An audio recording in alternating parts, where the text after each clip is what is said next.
Thank you, everybody.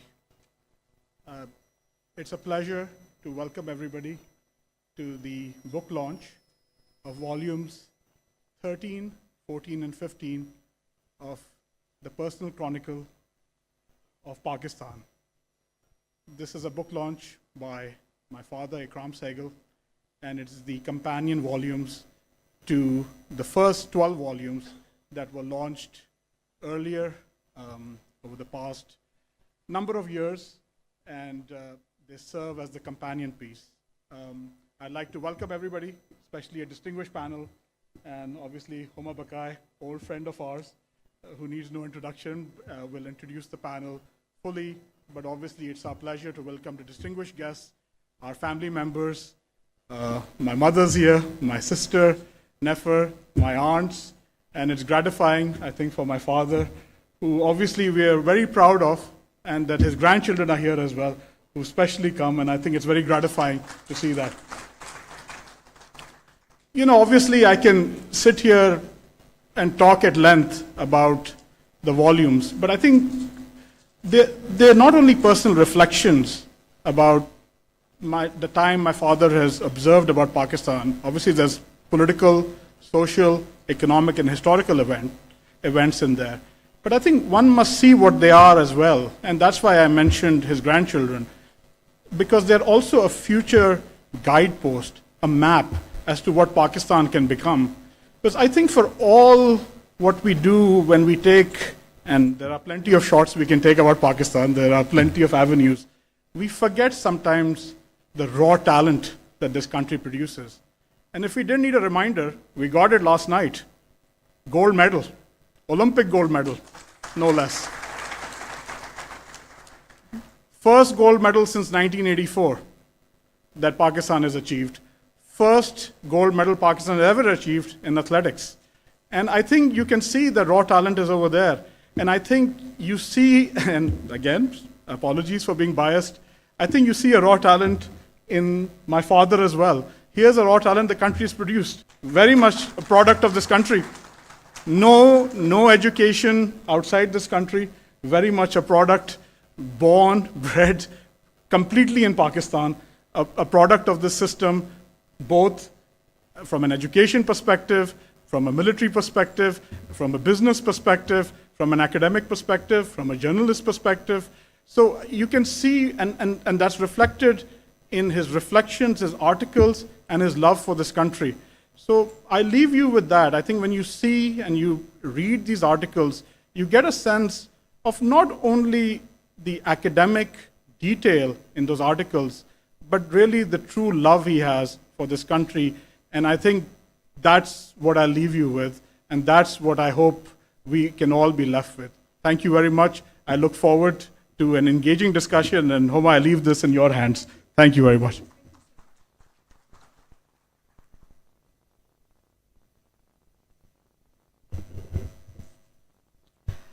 Bismillahirrahmanirrahim. You know, I'm a bit overwhelmed today. Sarar is right. Sehgals have been great friends. The journey goes back to over 20 years. And talking about raw talent, I was probably identified as a raw talent by Ikram Sehgal. And he's mentored me through my journey, my growth trajectory. And in a small way, I've been a part of his academic journey also.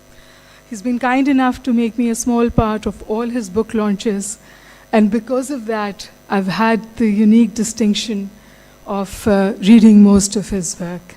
And it has always left me with a sense of there is so much that we can do, there's so much potential in this country, and why are we where we are today?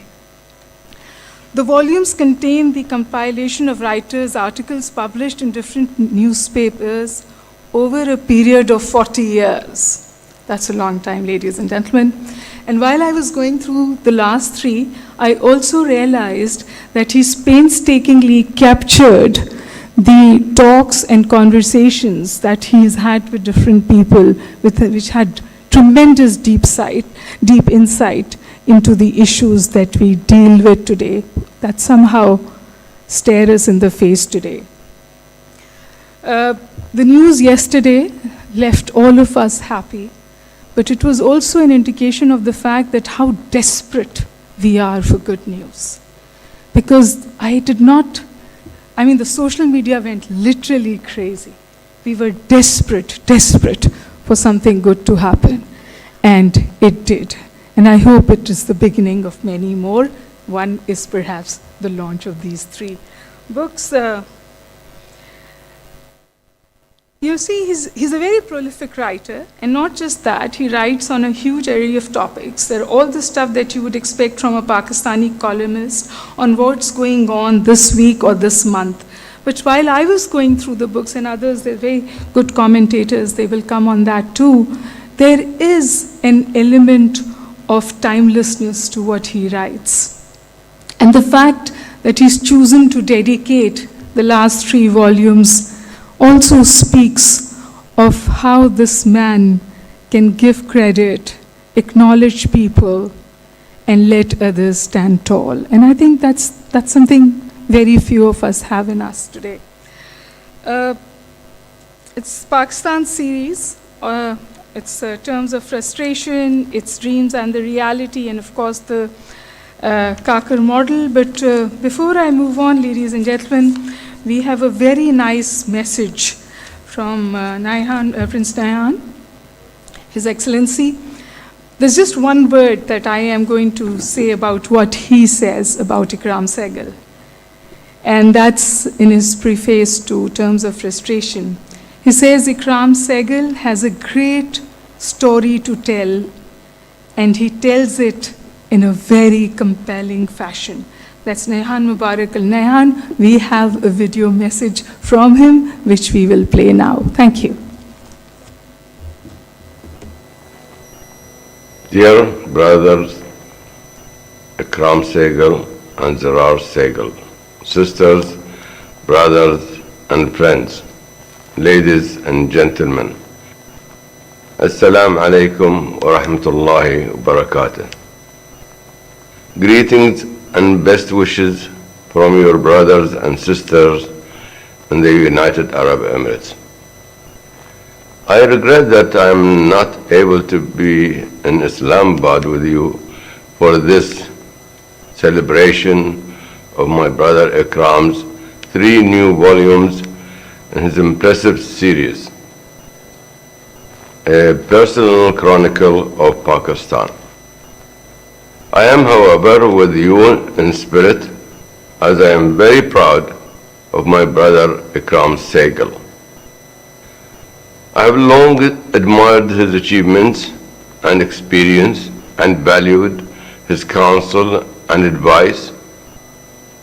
Even more importantly, I have always admired him as a dedicated person of high moral standards and values. He has never strayed from the founding principles and values of his beloved Pakistan. As a talented and prolific writer, Ikram Sehgal has, in all his writings, communicated those values and principles with clarity and authority. He is always true to his nation's culture and heritage. He has encouraged others to understand the vital role of patriotism and love of country, as well as dedication to moral values and principles and the success and progress of Pakistan.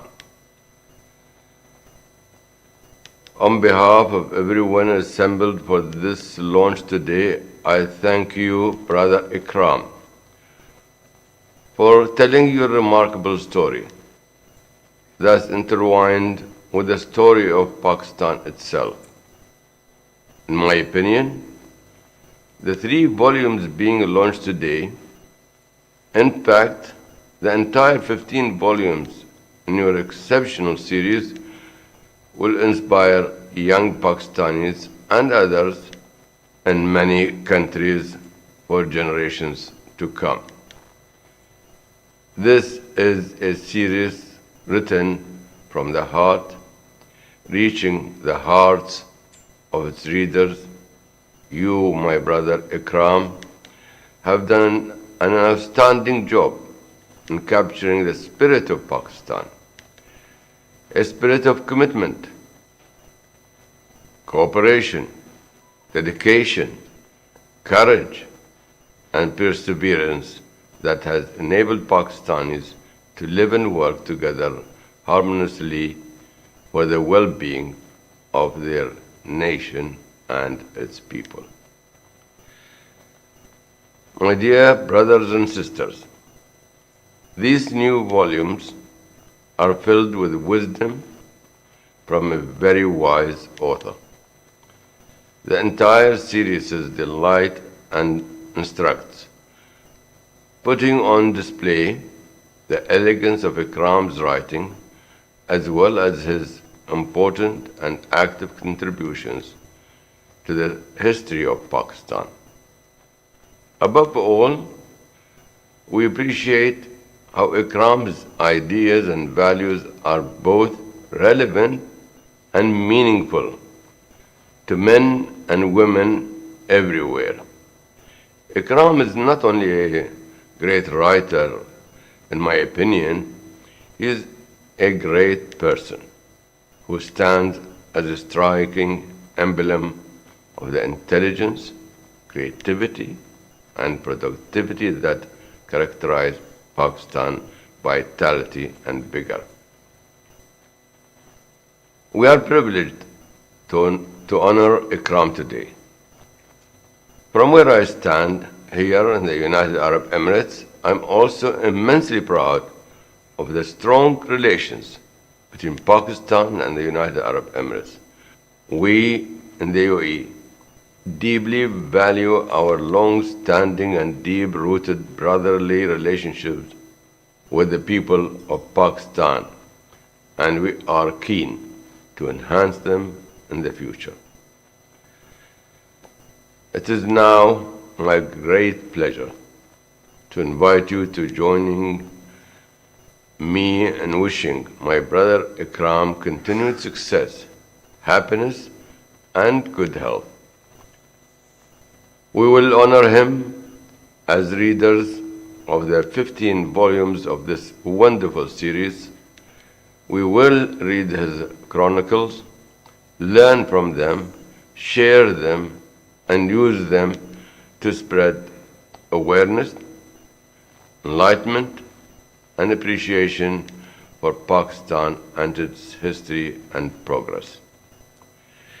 We will use them to look forward to the future of Pakistan and its growing position in the world with great confidence and optimism.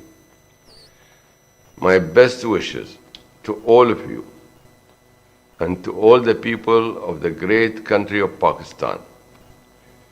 May God's peace, compassion, and blessings be with you all. Thank you very much.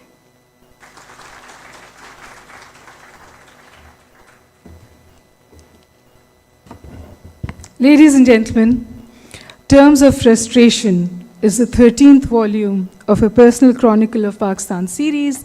The book is divided into 7 sections and comprises of 96 articles in total. The foreword is written by the man you just heard.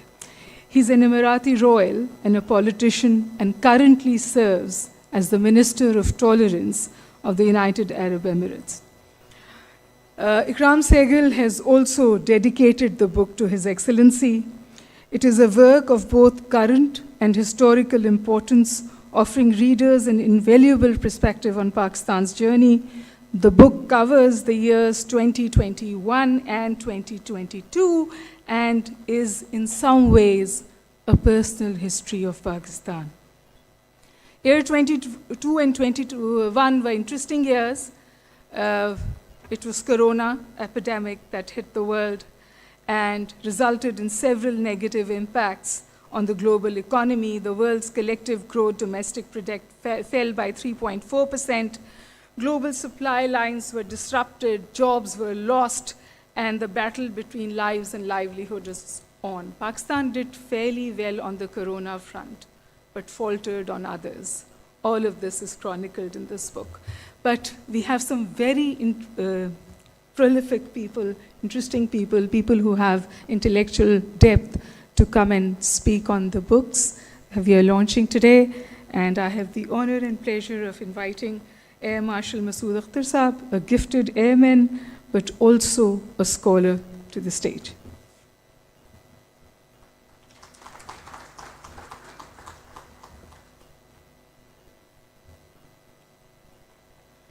Bismillah ar-Rahman ar-Rahim.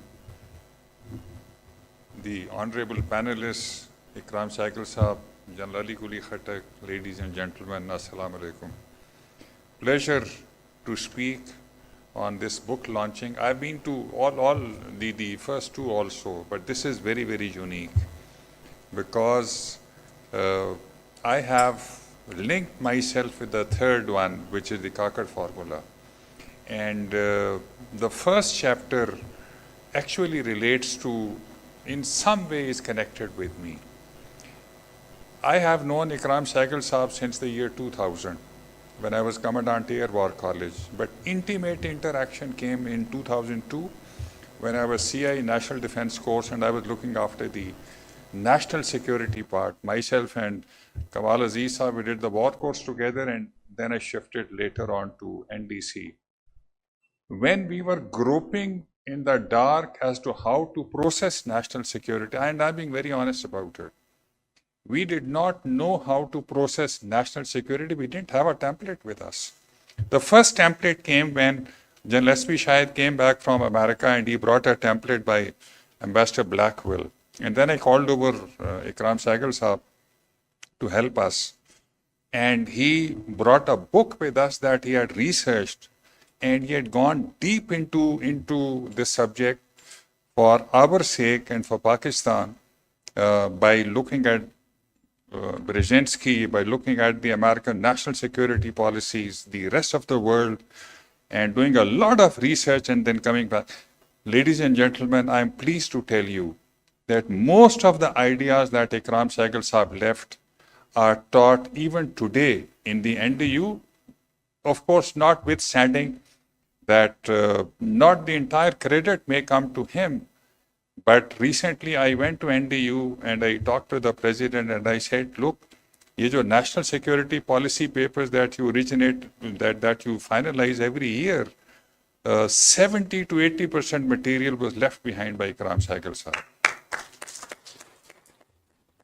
Coming to what he has actually written in this volume, I'll read an extract and then build a little bit on this. In the preamble, he says, founded a little more than 50 years ago as one of the finest experiments in nationhood about Pakistan of the 20th century, Pakistan entered the 21st century a truncated version of its original creation. Uncertain about its future, its place under the sun, its identity, etc. Indeed, it lacked a coherent vision for the future, and omens and the symptoms we can see today of what he has indicated. Invisible disintegration of the national fabric has been so rapid that deterioration of our integrity is in advanced stage.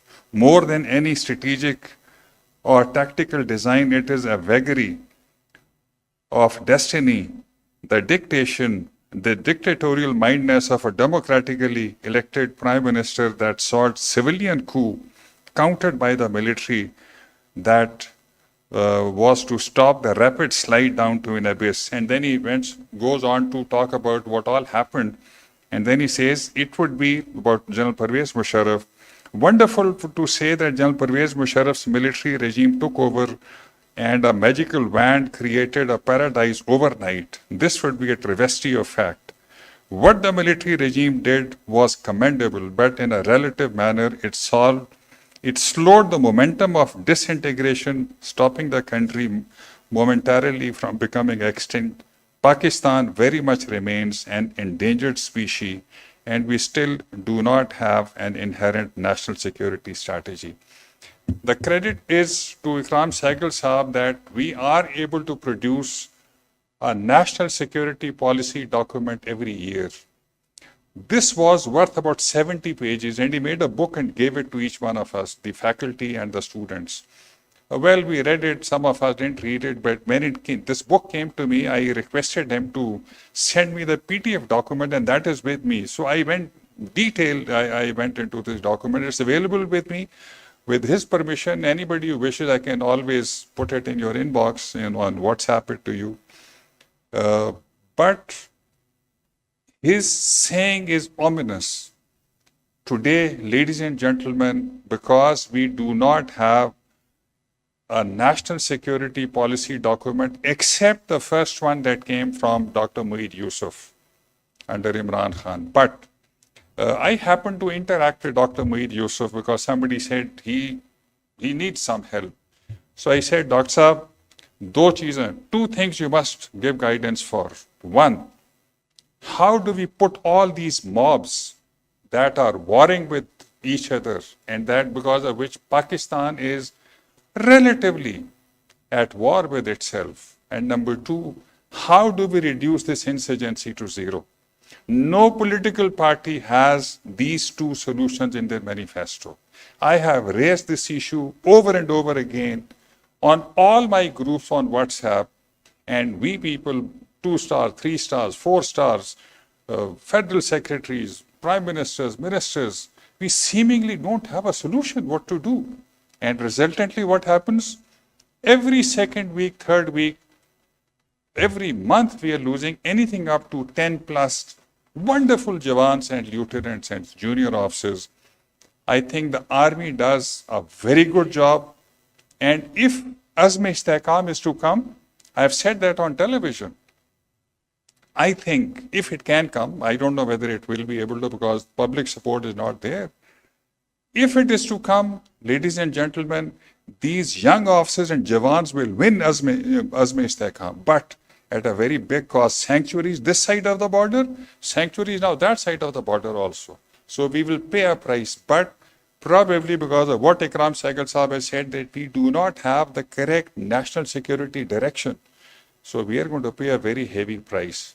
Number two, the three big institutions are absolutely on the collision course. What happens tomorrow, 1 week from now, 3 weeks from now, one cannot tell.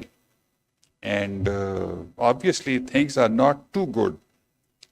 Will Pakistan be able to find the holy grail of its national security?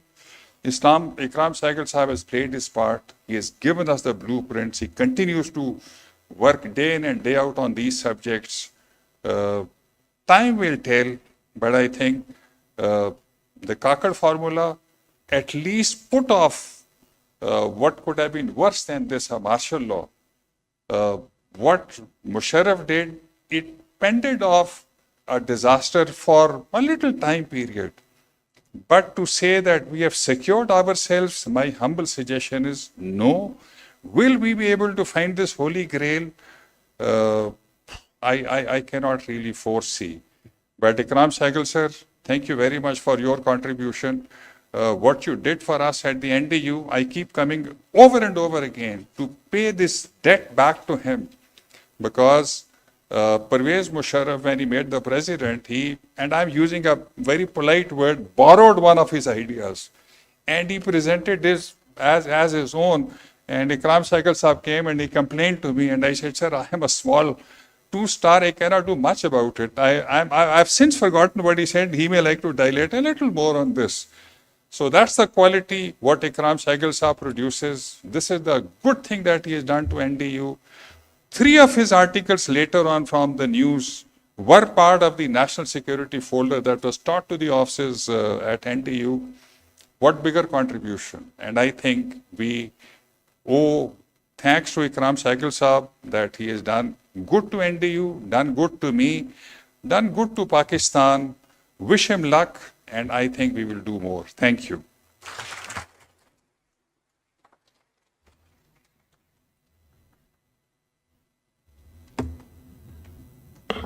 Thank you, Air Marshal Masood Akhtar Saab, The comment was a sobering one, but it also has an element of hope in it. A country at war with itself and our politicians unable to give us a solution. The institutions of the country working at cross purpose with interinstitutional and intra-institutional conflict becoming a norm. We are normalizing that conflict in some ways. We are internalizing it. And all of us will probably pay the cost for it. Perfect time to invite a politician, a senator, a journalist, but also someone who has the courage to speak the truth. शायद हुसैन साहब खड़े हो गए, मैंने नाम भी नहीं लिया.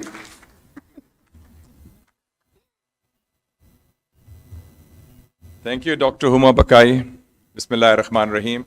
First of all, my compliments to my dear friend, old friend, Ikram Sehgal Saab and his esteemed family. I think in our culture, despite difficulties and adversity, if you have strong families as a source of strength and resilience, I think that gives you enough courage to speak truth to power, which my friend Ikram Sehgal has been doing for the last 30 years at tremendous cost to him personally and perhaps also his business interests. It's a pleasure to be here, and seems that with the increase in volumes of Ikram Sehgal, his readership seems to be more widespread and popular beyond Pakistan's borders, because just before the book launch of the Kakar model, the Kakar model has been duly implemented in Bangladesh a week before that, to the precision. And I think it was done as seamlessly in Bangladesh, in Dhaka, as it was done in Pakistan in 1993. And I think this is probably a decision which every upright, professional army chief finds difficult. And this is something, a moment which every prime minister or president dreads, when the army chief goes to the prime minister or the president and says, "Sir, Madam Prime Minister, Mr. Prime Minister, your time is up. Please go home." And General Abdul Wahid Kakar did that with President Ghulam Ishaq Khan, with Prime Minister Nawaz Sharif, and with 8 other important office holders in 1993. 4 governors, 4 chief ministers. And I would say, having known, and I still do, General Kakar, probably one of the most respected army chiefs in the history of Pakistan. Squeaky clean, most non-controversial army chief, and the only army chief in the history of Pakistan to actually refuse an extension, which says a lot. So I think that when Ikram Sehgal dedicates this volume to the Kakar model to General Abdul Wahid Kakar, I think this is a well-deserved honor for one of the distinguished sons of the Pakistan Army. When we discuss issues, and earlier things have been mentioned, I think that when we look at the whole gamut of civil-military relations, since the Kakar model, we have had other models also developed. But those have been clumsily done. Soft coups have taken place, military coups have taken place, and the consequences have not been able to be controlled. And I think that the root causes are actually 3 different but separate elements, which I'd like to briefly dilate. And Ikram Sehgal mentions it in his book when he says that General Kakar, when he asked for en masse resignations of the top leadership, including the person who appointed him, President Ghulam Ishaq Khan, he was quite surprised that President Ghulam Ishaq Khan felt that General Kakar was his man, Mera Banda. I think that has been one major problem for every prime minister, the assumption that when you appoint an army chief, wo mera banda hai, and that person will do his bidding over and above the interests of the institution and the country. In 1977, when Mr. Bhutto had appointed General Ziaul Haq, superseding 6 generals. And there was this agitation of the PNA. His good friend, the sister of the Shah of Iran, Princess Ashraf Pahlavi came to Pakistan in May 1997. And she's written this in her book also. And she asked, since she was close to Mr. Bhutto, she said, Zulfi, what's the problem? It seems the mullahs are after you. But what about the military? He said, military? No, don't worry about that. He says, there was a banquet actually in the PM house. He said, that man sitting in the third table, the short, slightly dark, he is the new army chief I've specially picked up. His name is General Muhammad Ziaul, and he is in my pocket. He patted his pocket like that. That was the thing. Ghulam Ishaq Khan had the same misconception. Just before his retirement, General Kakar was an accidental chief because he had to be appointed at the sudden death of General Janjua. And Ghulam Ishaq also felt that he would be his man.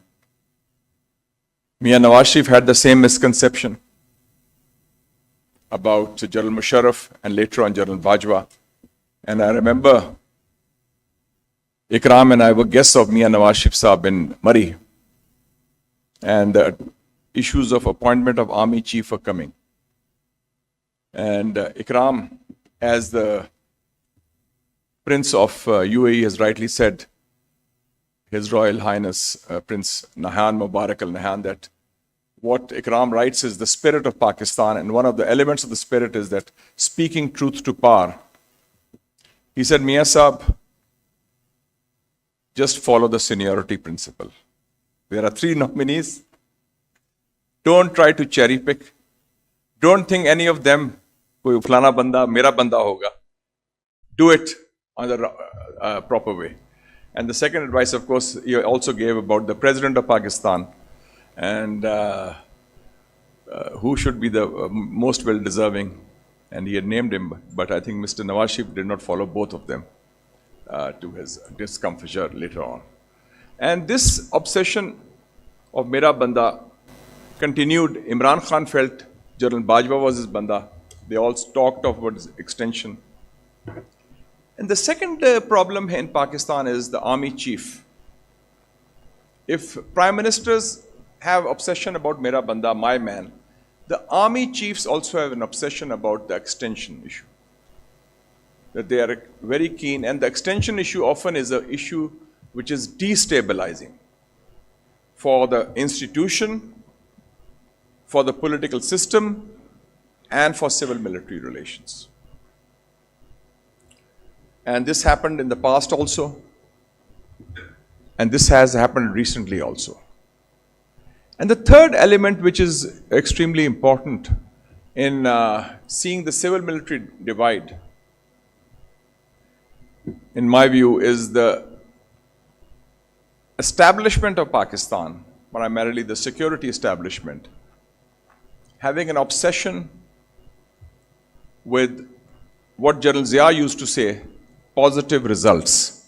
That elections should be tailored, organized, engineered in a manner that the political outcome should be one that is preferred by the rulers, the powers that be, the establishment. When the 8th February elections recently took place, the foreign journalists came to me, Western journalists. They said, what happened? We thought that the votes cast were in one direction and the results were different. I said, in Pakistan, we have followed the dictum of the great Stalin. Stalin used to say, it's not important who votes in the election. What is important is who counts the votes.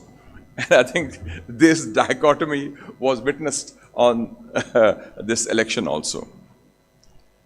Ikram Sehgal's works, while being a critique of the process also, irrespective of who is in power, whether Khaki or Mufti, are also a primer for students, for scholars, on what goes wrong and how to reverse that wrong also. And I feel that in Pakistan, despite the difficulties, despite the doom and gloom, there is this sense in the people of Pakistan, or what was termed as the spirit of Pakistan, that they have the courage to speak up, the courage to resist what is wrong, and the courage to defy when the state pursues policies that are at variance with the interests of the people. We feel that in this current situation, despite the difficulties, I remain an optimist that in the region, Pakistan has strategic space and an opportunity to play a larger role once we are able to set our own house in order through the respect for the rule of law, respect for the popular mandate, and through reversing wrongs such as the violations of human rights. And what has happened in Bangladesh, and I am sure for Ikram this would be a very moving story, because he is a genuine, authentic, made in Pakistan product with roots in both what were then East and West Pakistan. And he understands the ethos of the people. And I think that is an inspirational story. And we hope that we can learn some lessons from the latest Bangladesh model, which shows that a time comes when people stand up and wrongs are reversed through popular might. And that proves that might is not right, but right is might. I wish Ikram Sehgal all the best. More power to your pen, sir. And we look forward to we have known him for the last 2 centuries. We were friends in the 20th century. We are buddies in the 21st century. And we hope to continue this long journey, intellectual and personal and professional together, inshallah. Thank you very much.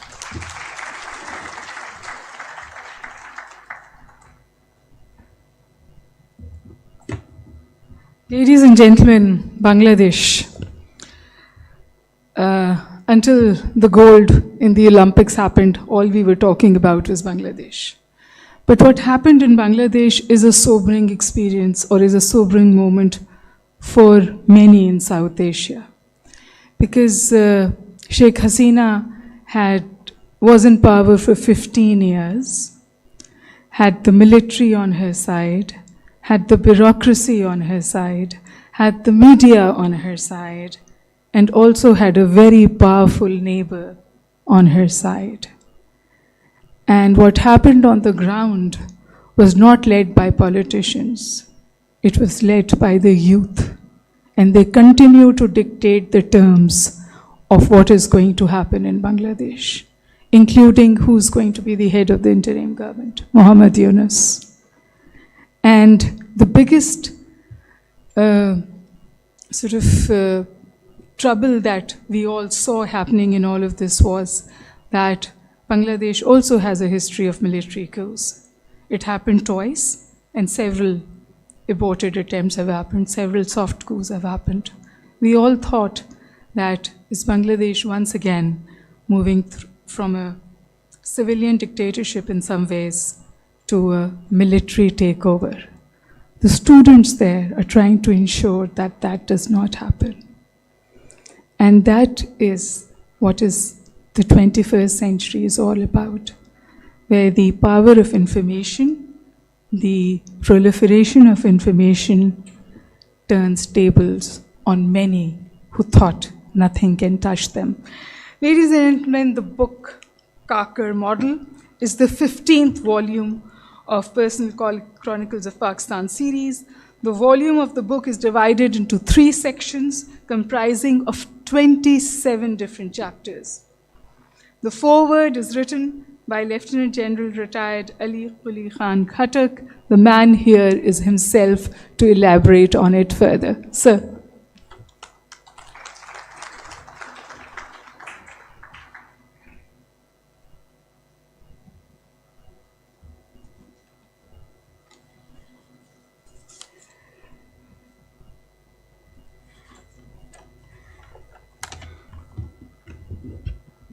Bismillah ar-Rahman ar-Rahim.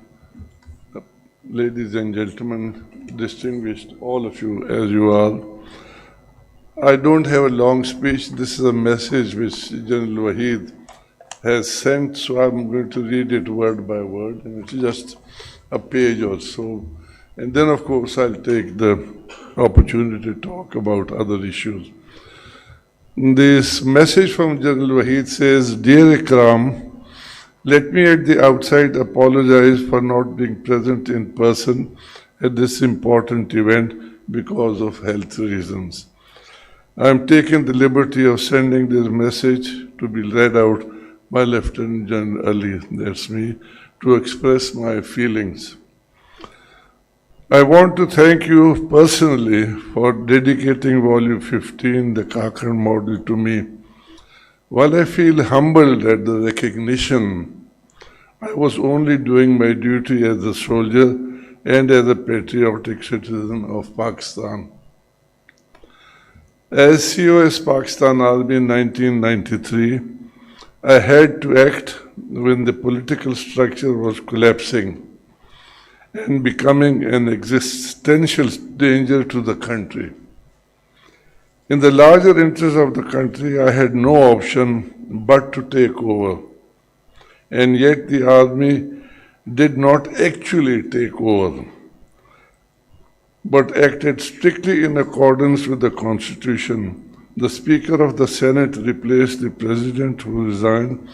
A caretaker PM replaced the PM who had also resigned. And the man that was chosen, he was agreed upon by both the President, outgoing and outgoing Prime Minister. This is my addition into it. While remaining generally neutral, the President and caretaker proceeded to then conduct free and fair elections. Not one single military person interfered in any way in the elections. Sometimes military interventions are necessary in the life of the nation, but only for a short time and only to keep the country from deviating from its given destiny. The military should avoid getting involved in governance for even the shortest period. Ikram, you are a brave and outstanding soldier, a great loss to the army. You continued the remarkable brilliance in the civilian life in diverse fields. You have done wonderful work for this nation, and I am personally proud of you as one of the most upright and patriotic Pakistanis that I have met.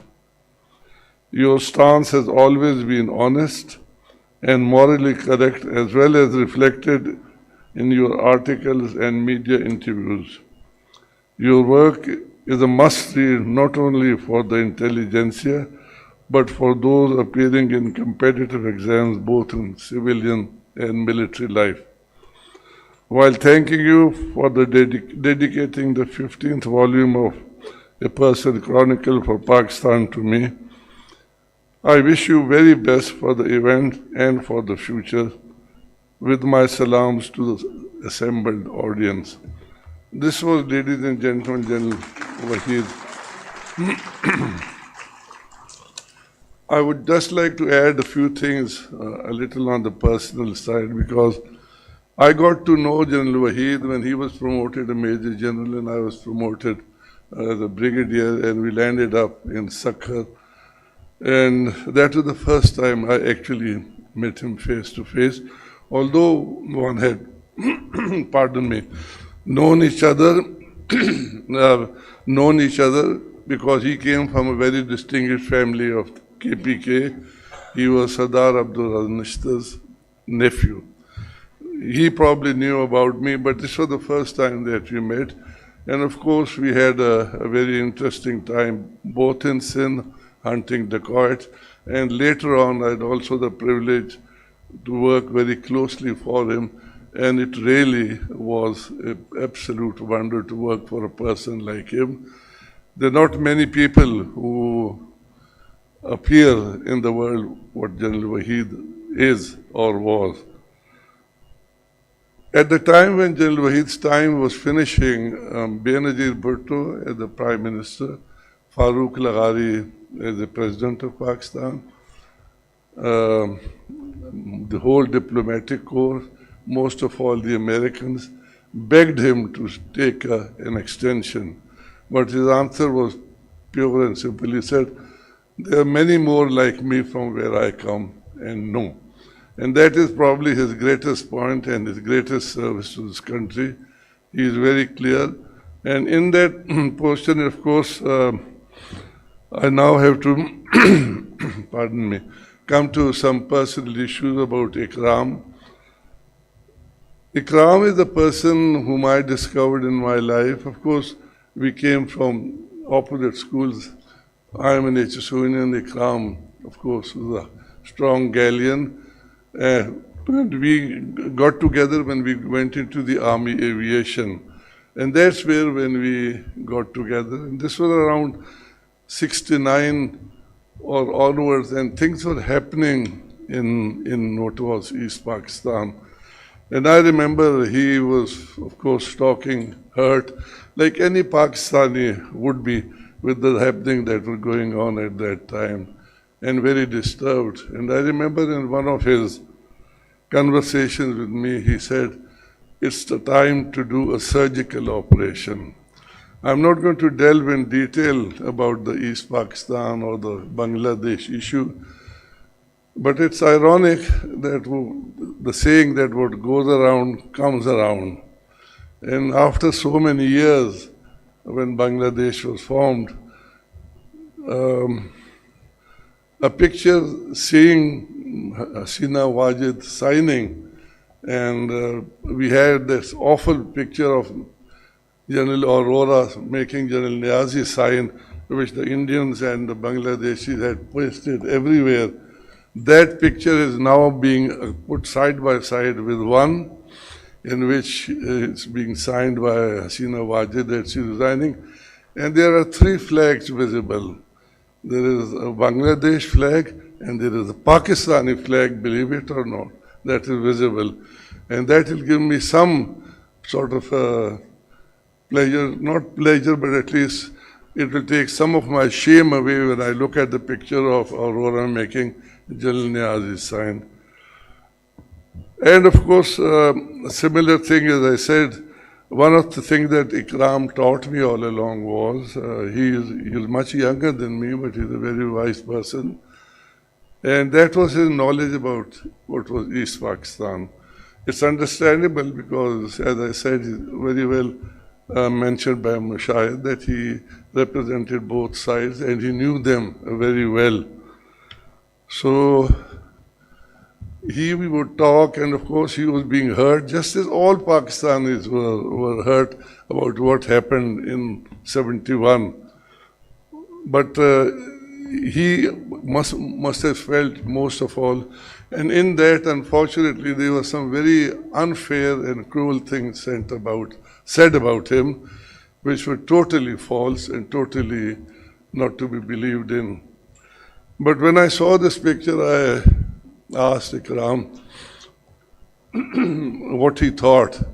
And Ikram, I hope I've got it right, Ikram said, 2 countries, 1 nation. Have I got it right? 2 countries, 1 nation. And when you really, I don't know what is going to happen in what is Bangladesh now, but it does seem that there is a lot that is happening.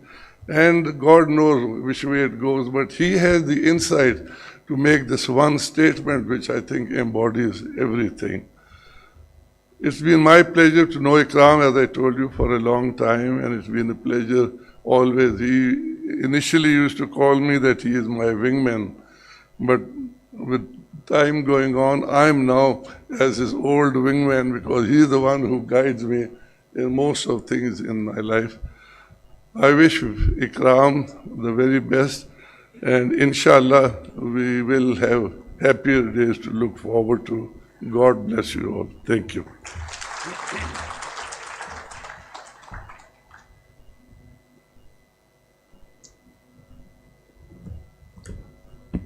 Thank you, Jain Sahab. And now we come to dreams and the reality. This one is really close to my heart for two reasons.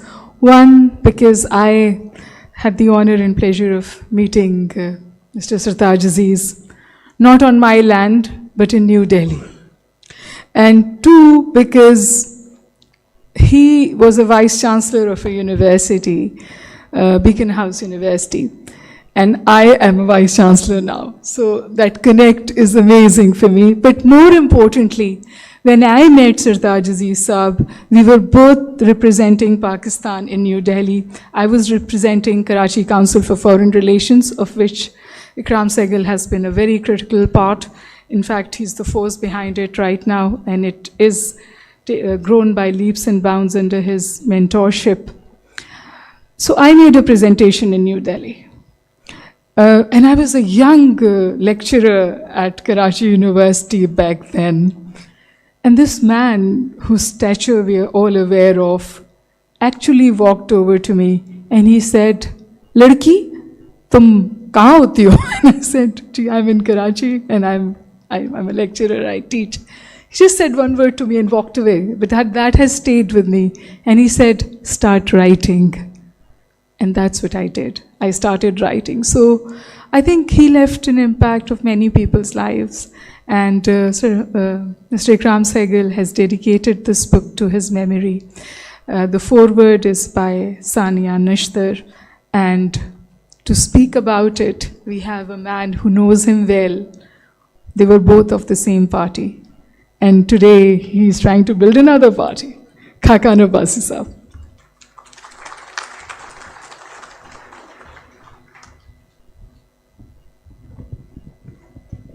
Bismillahirrahmanirrahim. Ikram Sehgal Saab, distinguished ladies and gentlemen, it's a privilege to be here. Thank you for inviting me. I cannot claim to have read all of your books, but I've been reading your articles as they came over the last more than 30 years. And when I looked at the book before I came here, the sad part was that it seemed as if I was reading about today. The books, we have actually made your books timeless. It's the same story, it's the same events, and it seems that we have learned nothing from history. It's really a very sad reflection on where we stand today. And we always look for people to blame. The reality is that we have nobody to blame but ourselves. There are no heroes here. We had people like Sartaj Aziz. The book is dedicated to him. I had the privilege of knowing him for many, many years as a very young member of parliament till I became Prime Minister. And Pakistan has produced few people like him. A man who understood history, a man who worked hard, a man who had values, who had courage, and who could speak the truth. He has also written a book. And there are many Pakistanis who have written books. There are generals, there are bureaucrats, there are politicians.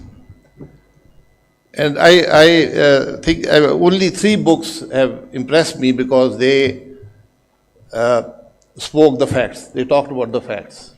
They were not about praise for the author himself or his contemporaries, who in the books are all perfect people. So the question always is, what went wrong? What went wrong in Pakistan? Why are we where we are today? So Sartaj Sahab wrote a very objective book. He stated the facts as they were. I was witness to many of them. And he lived really a very wonderful, productive life, even to the last minute. I met him a few weeks before he passed away. He knew all the events. He remembered everything. And we talked about many things that we had observed together or been part of together, including the amendment that brought FATA into the national ambit. that's a story in itself, but I can tell you that would not have happened if Sartaj Aziz had not written the report on how that amalgamation should take place. Because when we started the process, with a lot of pressure, people came and they said, oh, we really want this, and the military also said, we want this, and the FATA people also said, why are you not doing this? But when the time came to do it, they all started backtracking. And they all had questions. And all I had to do was call Sartaj Sahab, and I posed the question to him, this is the question being asked. And he said, okay, go to page 36 and read paragraph 4. And the answer was there. This from a person who was over 90 years old. So we have had people who have contributed to this country, but there have been very few. That's the sad part.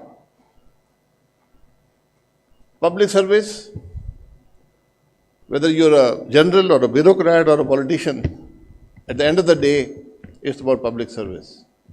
It's about contribution. How many of us have contributed? That is the real question. I can say Ikram Sehgal has contributed. This compendium of books is a contribution. We can go back someday and look at them and see what happened in Pakistan. But it's really a very repetitive story. I'm from the generation which transitioned from Ikram Sahab, the General Ali Kuli's generation. And we've seen these events repeat themselves over and over again. So, Air Marshal Sahab, Masood Sahab talked about the Holy Grail. Fortunately or unfortunately, the Holy Grail is here. It's called the Constitution. Please read it. Please abide by it. People ask me, what is the problem with the country? I said, it's very simple. Read the Constitution. It's one of the few constitutions in the world with the oaths also are part of the Constitution. The oath that the politicians take, that the bureaucrats take, that the judges take, that the military officers take. The problem is, all of them violate that oath every day. That is the problem. We happily rig elections. And we happily accept that rigging. Very graciously we accept that rigging. I've been part of every election since 1985. Except the 85 election, they've all been rigged to some extent or the other. Or the events that led to the election were also unconstitutional or undemocratic.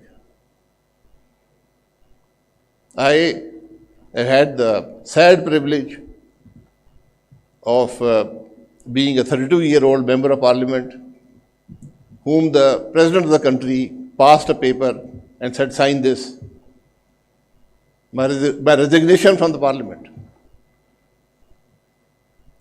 So when we look back at history, it's a very sad history. As I said, there are really no people that I can look up to in politics or in the period that I spent in government or in the power corridors of this country, except people like Sartaj Aziz, who actually contributed. So these are difficult times, but you will find the solutions in adherence to the Constitution. There is no other way. If the people make a mistake at the post, let them make a mistake, let them suffer. Because when you do not honor the mandate, the nightmare that you will create is a much bigger problem. That is what we need to do today. We need a national consensus today. We need to reconcile ourselves. Pakistan needs to know the truth. We need a truth commission. We are at war with ourselves. We don't even need reconciliation. Just let the people know what the truth is. The truth is not what you read in the papers. The truth is not what you see on TV. It's very different. You get to know the truth many, many years later. Who did what, to whom, and why. And these are very sad. These are all very small, petty issues that result in where we are today. Small, petty, personal issues. That's our problem. We do not have people who can rise up and say what is right. Have the courage to speak the truth. So today, if you look at Bangladesh, Bangladesh had a fallback situation. Pakistan today does not have a fallback situation. It's a very difficult time for Pakistan. So I think one gets kind of carried away with this thing, but people, wherever you go, people want to know what's going on. People are losing hope. It's a few people, it's not 200 people, it's 6, 8 or 10 people who need to sit together and chart the way forward for this country. History will not forgive them. And these are all because of small, petty interests that they're unable to sit together.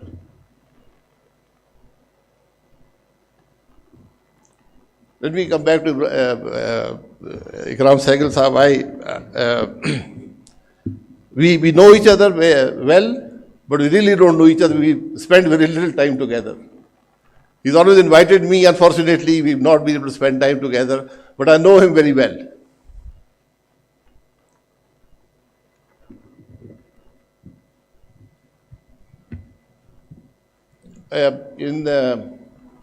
What year was that? There was 18? Yeah. In 18, he invited me to his annual event, which is the breakfast at Davos. And it was quite an event. He invited everybody. It was very early in the morning on a very, very cold day. And it was a wonderful event, I would say. I really enjoyed that event. I learned a lot. I had an uncle in the military who was a very abrasive man and somewhat controversial also, reasonably controversial. And he, as we grew up, he told us stories about what happened or what did not happen. And this is from what Vishal Sahab said about seniority being the only factor. So, Brother Mahmood Sahab will know him. So, he said he was a young officer and they were sitting in the bar having a beer when they were called out and told them there's war going to happen tomorrow, you report to the units. And he said he went to the front and the other person went to the CMH. Many years later, my uncle retired as a brigadier, the other person became a 4-star general. So, I would rest your seniority. Really. And I know my Ikram Sahab through my uncle. And I was reading a book the other day and it talked about Maulana Rumi. And Maulana Rumi said something to this effect. And it's probably on it's an epitaph on his grave also. He said, when we are dead, find not us in the earth. So, look not for our tomb in the earth. When we are dead, look not for our tomb in the earth. Find it in the hearts of men. That's legacy. I've met politicians, generals, judges who said, I'm creating a legacy. You do not create legacies. This country is what people try to create legacies. So, Ikram Sehgal has a legacy. I asked my uncle about him. And all he said was he is a brave man. They served together. So that's Ikram Sehgal. Thank you very much.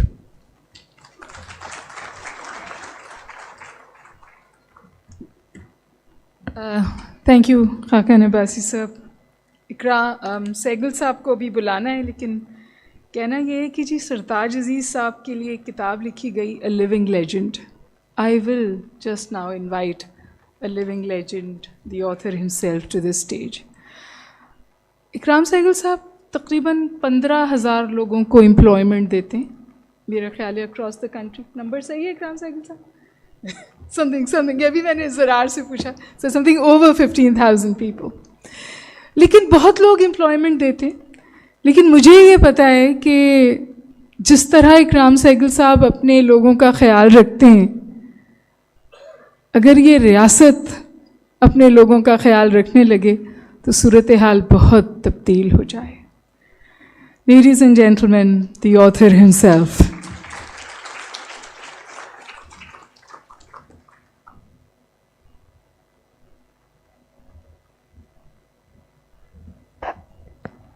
Bismillah ar-Rahman ar-Rahim. Thank you, Amma.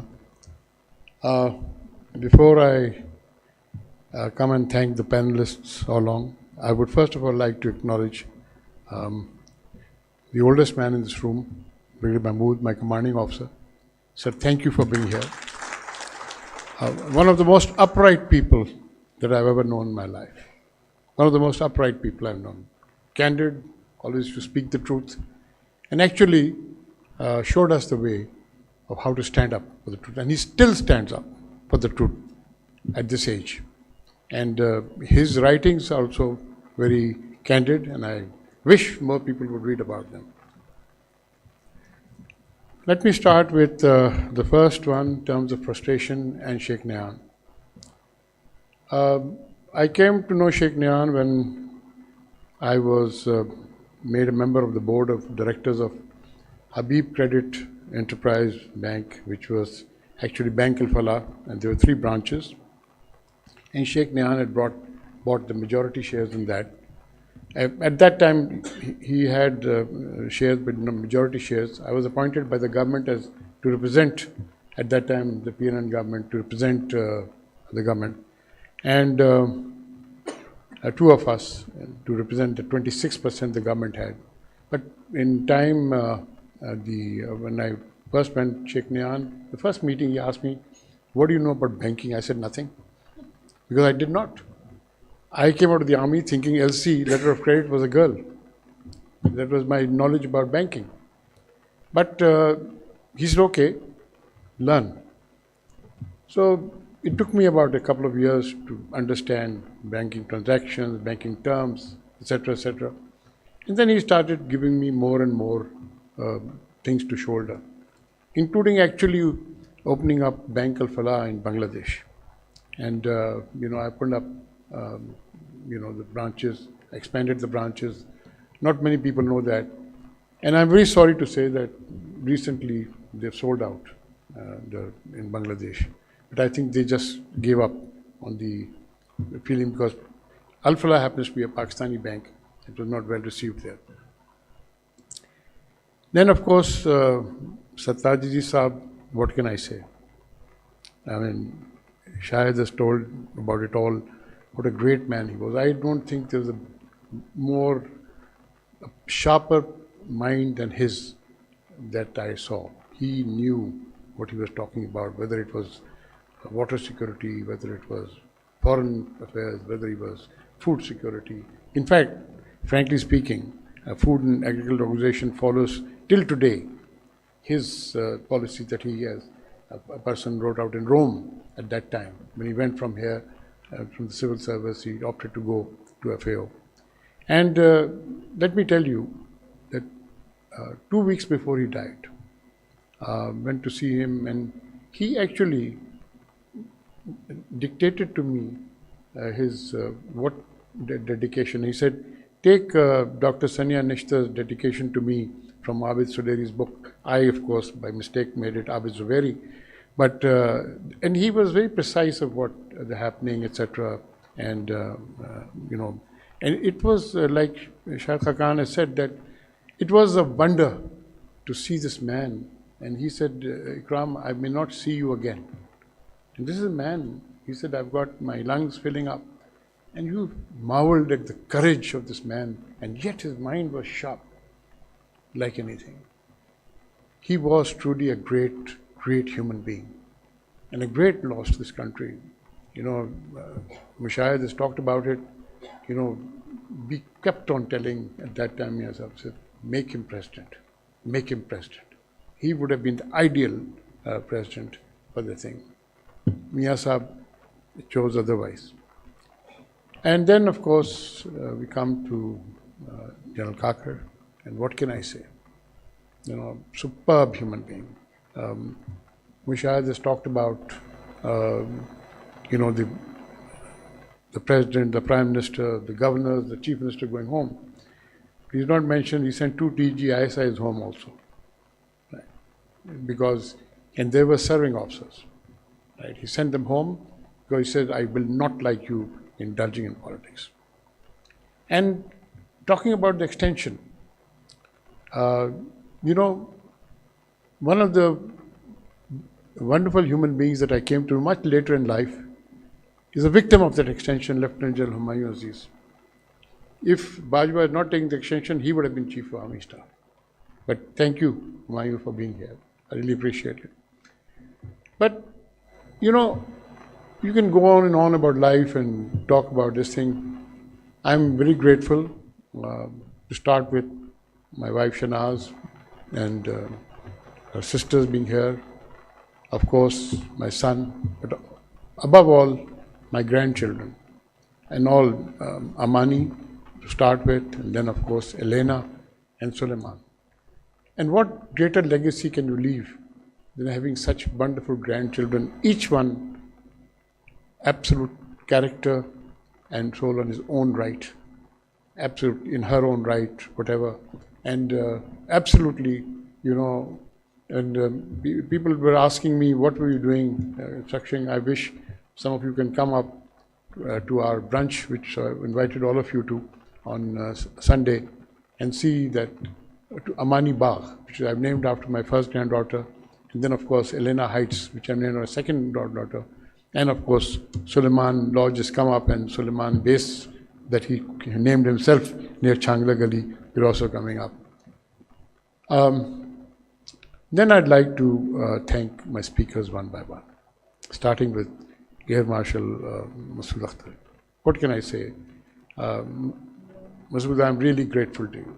You know, we work together, and you know, it's only which you've been very kind to Mohit Yusuf, when you copy-pasted most of my national security strategy of 2002 and gave it as his own this thing. And of course, I was in that team, and then suddenly I stopped getting invited to his meetings. But then I realized that the thing is only when the national security policy came out, I saw. And therefore, Air Marshal Masood, you will be happy to know that I am now going to spend the rest of my days, of whatever life I have left, writing out the national security strategy of Pakistan. I've updated it. I've updated the 72 pages. It has become now 108 pages to give a concept. And then I've talked about the preamble, whatever is happening, and then not stop there, then set the challenges and how to deal with the challenges. And that challenges are many, whether it's food security, water security, whether it's you know, getting rid of institutions that are like then taxation, how to simplify taxation, how to rationalize the armed forces to meet the modern warfare. I think we should learn both from what has happened in the Gulf War, and Gulf War was overtaken what is happening in the Middle East now. There's a total different concept of warfare. The drones, etc., etc. Iran absolutely set a new this thing. We should learn from this. We cannot still stay bogged down in our complete, you know, ideas that we can stay static and still go on. And then what is happening in the education field? And of course, I'm I'm so happy to see, a lot of galleons here. And I'm proud of you like that. And I remember always, we always have the slogan, never give in. See, when I escaped from the camp, prisoner of war camp, I had that, never give in, right? And so today I'm proud that you are here and thank Brigadier Mujahid Alam for bringing them here, all the prefects and the high achievers, all the way from Ghoda Gali. And I learnt in Ghoda Gali. Whatever I learned a lot in Ghoda Gali. Because when there used to be lightning and rain, we used to go on a paper chase. So lightning and rain didn't affect us. That was the concept at that time, right? But anyway, I would say that, what the main thing I learned in Ghoda Gali was to set the cause above renown, to love the game beyond the prize, to honor while you strike him down, the foe that comes with fearless eyes. So these things I learned, among other things that I learned in Ghoda Gali. Then I turn to General Ali Kuli. What can I say? My sister Nilofar is sitting here, and I can only say that they've been the closest friends that I've had for many years. My sister's death also became even closer. And General Ali Kuli has been very tolerant of me, because I keep on giving him advice, which I think he does not really need from time to time. But I think then a good friend is only that gives the correct perspective. And I'm so grateful to you, Nilofer, and to Ali for being such good friends of mine and good friends of our family all along. And, to have me on part of your business, this thing as director, right, of your industries, of your businesses. And it's a great honor. And of course, it's been a great honor to serve with you in aviation. And, even though, and the thing. But let me tell you one thing about General Ali Kuli, which most of you do not know. Because there has been something said about the signing of the surrender. General Niazi surrendered to Manekshaw at 9 o'clock in the morning. General Ali Kuli and the entire aviation flew out from East Pakistan at 3 o'clock in the afternoon. They did not surrender. They were 1 mile away from the Indian Army main force, inside the Dhaka cantonment. They took all the helicopters except one that was left behind. And they brought all the nurses out with them, our nurses. They brought the entire aviation contingent. They flew out towards, first of all, they flew out towards Agartala, then went south into Burma, right, circled over, and then, of course, threw their weapons into the sea and then landed in Burma. But he did not surrender. And General Ali Kuli's father was a very good friend of General Sam Manekshaw. And Manekshaw sent him a message that I have your son in the jug. And General Habibullah sent back a message, you will never have any son of mine in the jug. And he did not surrender. So that was a great thing. Not many people know these things. And of course, I had a vested interest when I was speaking to Nawaz Sharif about this thing, Mushahid, myself, and Sartaji Saab, 3 of us. And we kept on telling him, go according to the seniority. Go according to seniority. See, professionally, when you reach the rank of Lieutenant General, all are competent, without fail. Without fail, all are competent. So don't pick and choose at that, right? Unless there is something very drastically wrong with that thing, do not pick and choose. So that is General Ali Kuli for you, and I'm very proud of our relationship all along. Then, of course, Mushahid, what can I say, Mushahid? We've done a long journey together. And Mushahid and myself, Mushahid would walk in and we would eat dal together from the langar, from our langar. And we would enjoy the dal and we would discuss things, and a lot of things. And unfortunately, did not work out. I thought, and I did propose at that time many times to that thing, I said, You're not, he's doing a tremendous job as the information secretary. You need Mushahid as your foreign minister. You need Mushahid as your foreign minister. Mushahid knows, and his grasp of facts is so clear. You will not be, small things in details he knows. And, like a good soldier, he can think on his feet. Right? So, which is very necessary for a foreign minister. Right? So, he didn't have to read out from a script or the thing, read out. He could, like he's done today, he could speak out without having to read out from a script. And of course, one of the most honorable people I know, and of course, it's a great honor in this episode. Shahid, your relationship, like you said, goes back to your uncle. You did not name him. Brigadier Taj was one of the most bravest officers that I ever come across. He was decorated in both the wars, and he would have got a third Star General. And let me tell you, really, Mahmood was here. He's here. He was there also in Chor Desert. For some time, our brigade commander disappeared for 2-3 days. We didn't know where he was. De facto, literally, Brigadier Taj had taken over the brigade. We were the 44 Punjab, which was our battalion, which became 4 Sindh, 45 Punjab, and this thing, etc. And he said one thing very clearly to us. He said, there's no going back. We will die here. And Shahid, how proud you must be. You're an illustrious father and you're an industrious uncle.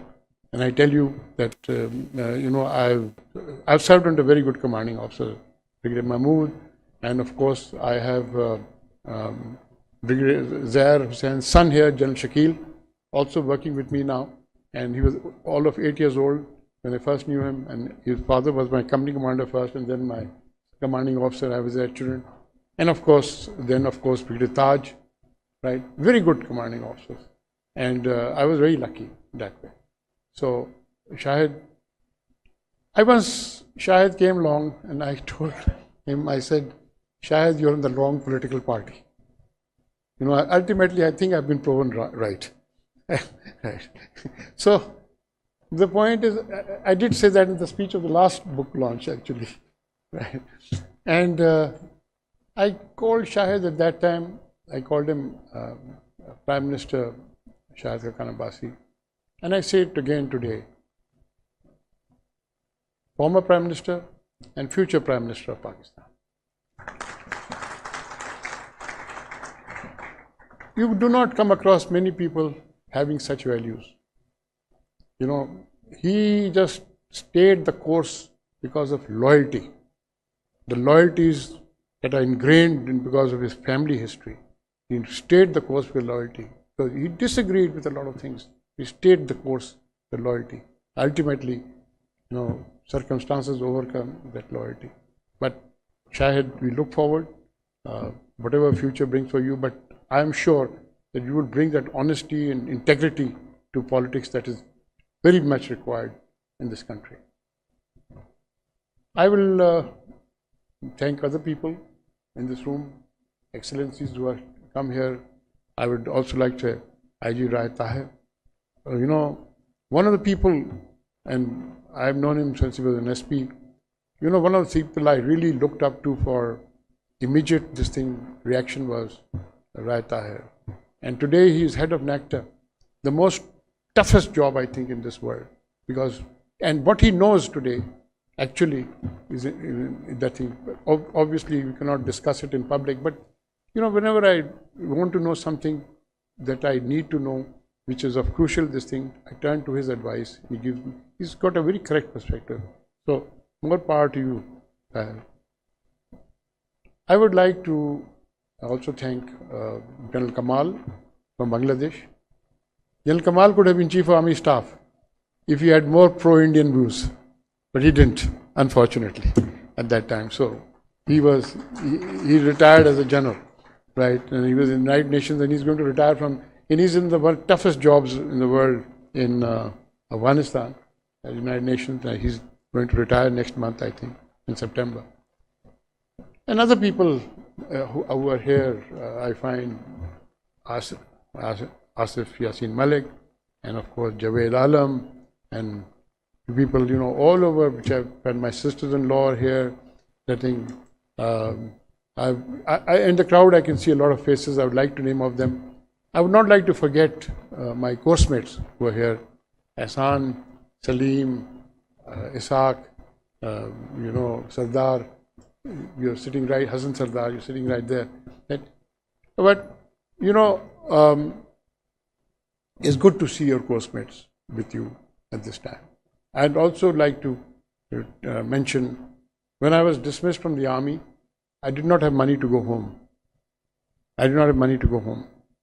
And, the canteen contractor of Force In came to me. I was in the middle of Balochistan. We were actually fighting Baloch at that time. And instead of fighting Baloch, I find I was dismissed. So, and that's a story by itself, because I stood first in the captain to major promotion exam, stood first in the staff to entrance exam, and my CEO told me, "You're a bloody fool. You're going to be thrown out of the army soon." And General Brigadier Taj was right, because merit is a disqualifier. So, the thing that I thought was that 600 rupees to go home, right? So I brought that man today. I requested him. He's not well. Hayat Khan, is he here? Hayat Khan? Khade ho ja, sahab. He gave me 600 rupees. His 600 rupees in 1974 carried me here. Thank you, Har. And I asked him at that time, he says, how am I going to return you the 600 rupees? He said, "Sir, you will earn enough. You will return it to me." So that thing, and I am proud that his son also works with me today. Mohsin hai? Mohsin bhi hai. So his son works with me today. And like this, I'm very lucky to have a lot of children of ex-servicemen of mine working with me. And it's proud to that thing. And children. And I would also like to mention here somebody who's not here, but who was laboriously writing a long note for me, Lieutenant General Rasib Khan, one of the finest soldiers I've known, one of the bravest soldiers I've known. I've again wounded twice in 2 wars, Tara Jurat, Corps Commander, and one of the few people who gave advice to General Wahid Kakar not to take an extension. He and General Ali Kuli said, "Don't take an extension." So they have Rasib Khan now is Jajja Cadet College. I'm proud to say that 25 of the children of my guards study full scholarship in Jajja College. And we have been doing this for the last 10 years now.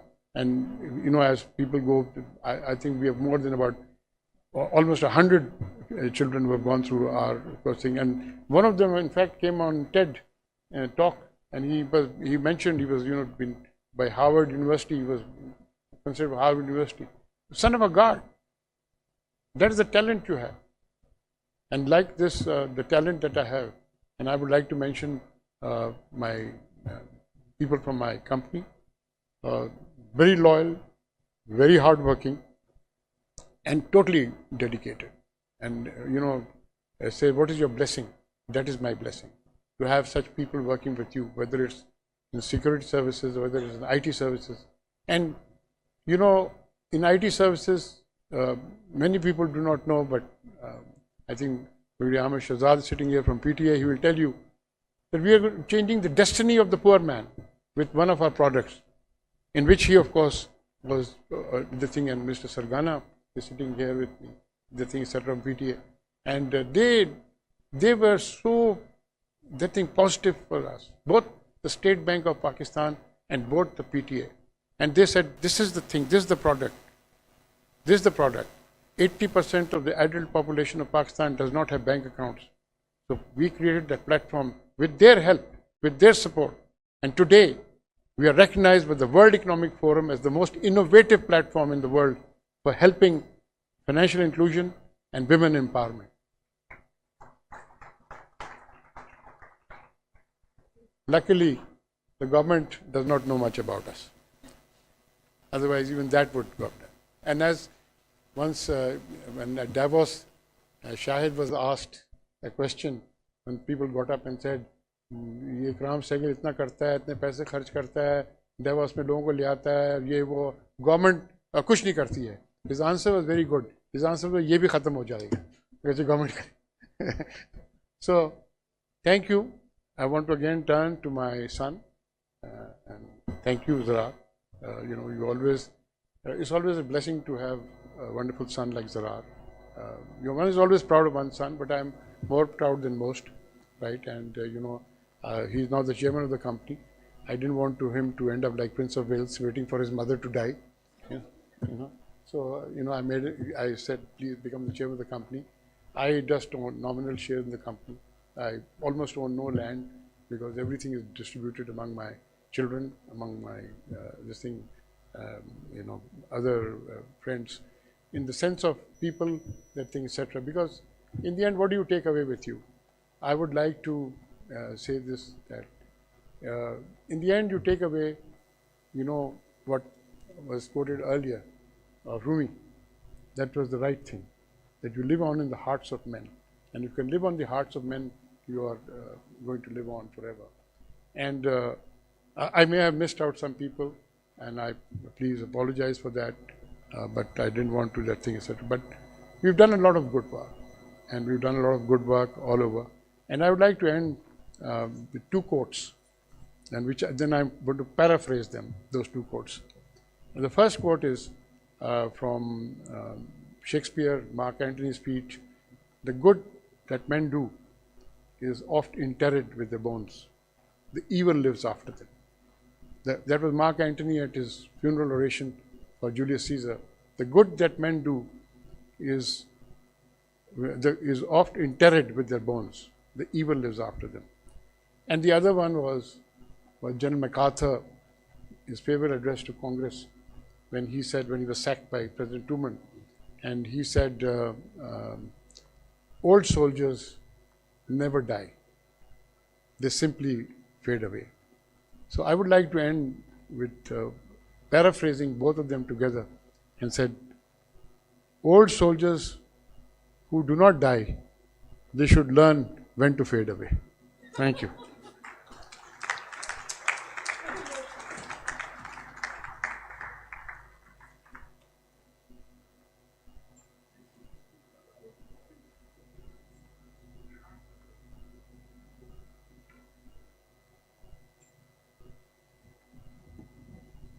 Thank you, everybody. I think, should we do, Chan, do you want to do questions, or are we, does anybody have questions? Otherwise, I think we have tea and refreshments and food after this. Yes. Okay. Thank you very much, everybody. Thank you for joining. Really appreciate it. Please, if we can give everybody, the panel, a round of applause. Thank you very much.